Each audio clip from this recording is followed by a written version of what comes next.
Hello everyone, welcome back to the run academy. तो जैसे आपने ऑलरेडी देख लिया है कि लास्ट लेक्चर के अंदर आपको सल्फ्यूरिक एसिड की इंट्रोडक्शन दे चुका था और साथ में कॉन्टैक्ट प्रोसेसेस के बारे में अच्छी तरह आपको मैंने समझाया था। और आज के लेक्चर के अंदर हम उसके जो इंटेक्स क्वेश्चंस हैं, जो कि 4 हैं, उनको हम डिस्कस करने वाले हैं। और हाँ, ऊपर जितने भी चैनल और जो पेजेस दिए गए हैं उनके जो लिंक्स हैं डिस्क्रिप्शन बॉक्स में डाल दिए हैं। तो बिना कोई टाइम वेस्ट किए चलिए शुरू करते हैं।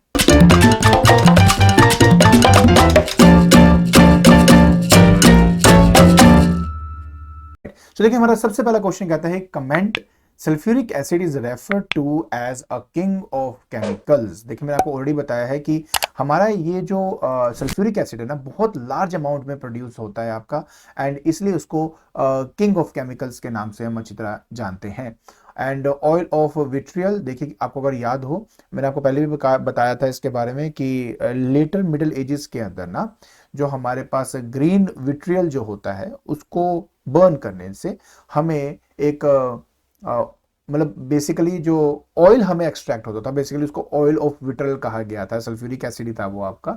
तो उसके बारे में मैंने आपको ऑलरेडी जो पुरानी वीडियो थी, फर्स्ट वीडियो जो थी मेरी सल्फ्यूरिक एसिड की, उसके अंदर मैंने डिटेल में आपको बताया हुआ है। तो वहां जाके उसको जरूर देखना कि ये एक्चुअली में क्या है आपका। तो बहुत सिंपल सी चीज है। तो क्या होता है ना कि लिटिल मिडिल एजेस के अंदर ना, जो हमारे पास ग्रीन विट्रियल था, उसको हीट करके, उसके क्रिस्टल को हीट करके, उसमें से जो आपका सल्फर ट्राइऑक्साइड बनता था, उस सल्फर ट्राइऑक्साइड को पानी में मिलाकर हमें हमारा सल्फ्यूरिक एसिड मिलता था। तो ये सारी जो कहानी थी वो वहां पे आपको पता लग जाएगी। इसके बाद नेक्स्ट है हमारे पास the sulphuric acid is manufactured by the contact process. ठीक है, कहते हैं give to balance equation to obtain SO2 in this process. याद है आपको स्टार्टिंग में बताया था कि दो तरीके, या तो लुजियाना सल्फर ले लीजिए या तो आप आयरन पायराइड्स का इस्तेमाल कर सकते हो। तो ये दोनों रिएक्शन आपके सामने यहाँ पे डिटेल में बताया हुआ है, काइंडली इसको नोट कर लीजिए।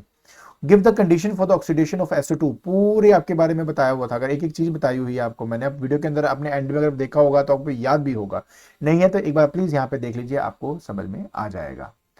नेक्स्ट है आपके पास name the catalyst used. Vanadium pentoxide का हम यहाँ पे इस्तेमाल करते थे, प्लेटिनम का भी इस्तेमाल कर सकते थे, लेकिन प्लेटिनम महंगा बहुत है। और दूसरा आर्सेनिक जो ऑक्साइड है ना, वो मतलब बहुत जल्दी इफेक्ट कर देता है मेरे प्लेटिनम को। So that is the reason why we use a vanadium pentoxide.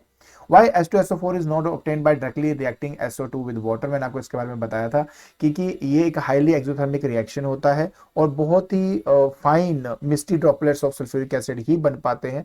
तो जो डायरेक्टली मतलब that is not directly absorb by water. ठीक है, तो that is the reason why हम यहाँ पर कभी भी SO3 जो है उसको पानी में रिएक्ट नहीं करते थे। फिर आता है कि name a chemical use to dissolve SO3 and also name the chemical. यार कॉन्सेंट्रेटेड सल्फ्यूरिक एसिड का तो इस्तेमाल हम करते थे, और एलम जो है ओलियम, सॉरी ओलियम जो है वो हमारा क्रिएट होता था। Name a gas that can be oxidise to sulphur. देखिए ये आपके पास सारा यहाँ पहले, ये पहले पार्ट का आंसर है। ठीक है, पहले पार्ट के अंदर आपको मैं बताया था किस तरीके से हम ओलियम को क्रिएट करते थे। और दूसरा है हाइड्रोजन सल्फाइड। हाइड्रोजन सल्फाइड होता है जिससे हम इसको ऑक्सीडाइज टू सल्फर बना सकते हैं। ठीक है, कुछ जो क्वेश्चन होते हैं ना वो प्रीवियस नॉलेज पे बेस्ड आ जाता है आपका। नेक्स्ट है कि why the impurity of arsenic oxide must be removed from before passing the mixture of SO2 and air through the catalyst chamber। बता दिया यार आपको, जो आर्सेनिक ऑक्साइड है वो आपकी जो कैटलिस्ट की एफिशिएंसी है उसको बिल्कुल ही खत्म कर देता है, जिस वजह से उसको रिमूव करना हमारे लिए बहुत इंपॉर्टेंट है। बाकी एक तरह से आप ये भी कह सकते हो कि एफिशिएंसी खत्म करने वाला है उसको डीएक्टिवेट कर देता है। So that is the reason why हम यहाँ पे इसका इस्तेमाल करते हैं। ठीक है ना, तो ये हो गया इसका आंसर। नेक्स्ट है ये वाला पार्ट। अब इसके अंदर कहता है कि बहुत कुछ दिया हुआ है। सल्फर है, सल्फर से ए सल्फ्यूरिक एसिड कैसे बन जाएगा, सल्फर से सल्फर डाइऑक्साइड कैसे, sulphur dioxide, sulphur trioxide, sulphur trioxide, ये सारी बातें इसमें है। इसके बेसिस के जो कंप्लीट करना है बेसिकली हमें, इसको बहुत सिंपल है। Let us start. Name the catalyst which help in the conversion of sulfur dioxide to sulfur trioxide in step C। Sulphur dioxide, sulphur trioxide, हमने इसके बारे में पहले भी अच्छी तरह स्टडी किया हुआ है कि वेनेडियम पेंटॉक्साइड की कैटलिस्टिक ऑक्सीडेशन करने से ये किया जा सकता है। हमने इसके बारे में स्टडी किया है, रिएक्शंस आपको कितनी बार मैं बता चुका हूं। ठीक है, उसके बाद नेक्स्ट है बी पार्ट कहता है कि in the contact process for the manufacture of sulphuric acid the sulphur dioxide is not converted into sulphuric acid by reacting into water, instead two step process is used, so write the equation for the two step involved in D. तो ये रहे दो step, पहला sulphur dioxide को हम concentrated sulphuric acid से मिला के ओलियम क्रिएट करते हैं, उस ओलियम को फिर हम डाइल्यूशन टैंक के पास ले जाके पानी में मिक्स करके अपना ये क्रिएट करते हैं सल्फ्यूरिक एसिड। दोनों बताए हुए हैं, दोनों आपके सामने मैंने यहाँ पे रख दिए हैं। सी पर कहते हैं कि what type of substance will liberate sulphur dioxide from sulphur sulphide in step E. तो स्टेप ई में है, स्टेप ई में अच्छा सोडियम सल्फाइड है ना, ठीक है। तो सिंपल सी बात है कि हम डाइल्यूट सल्फ्यूरिक एसिड का यहाँ पे इस्तेमाल करेंगे, क्योंकि वही हेल्प कर सकता है सल्फर डाइऑक्साइड को सल्फाइड से लिबरेट करने के लिए। इसकी जो नॉलेज है वो थोड़ा आपको आगे जाके समझ में आएगी, बट उन्होंने पहले पूछ लिया तो उसके लिए आंसर देना पड़ रहा है मेरे को। फिर आता है कि write the equation for the reaction by which the sulphur dioxide is converted to the sodium sulphide in step F.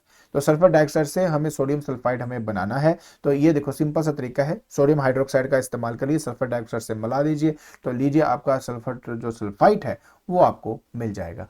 तो इस तरीके से आपने ये जो क्वेश्चन है ना, इनके यहाँ पे आंसर देने थे। तो आज के लेक्चर के अंदर हमने अपने जो इंटेक्स क्वेश्चन थे वो डिस्कस कर लिए हैं। आई होप आपको ये क्वेश्चन और उनके आंसर समझ में आ गए होंगे। और अगर आपको ये वीडियो पसंद आ रही है तो please like it, share it and subscribe it. आज के लिए बस इतना ही। Thank you so much.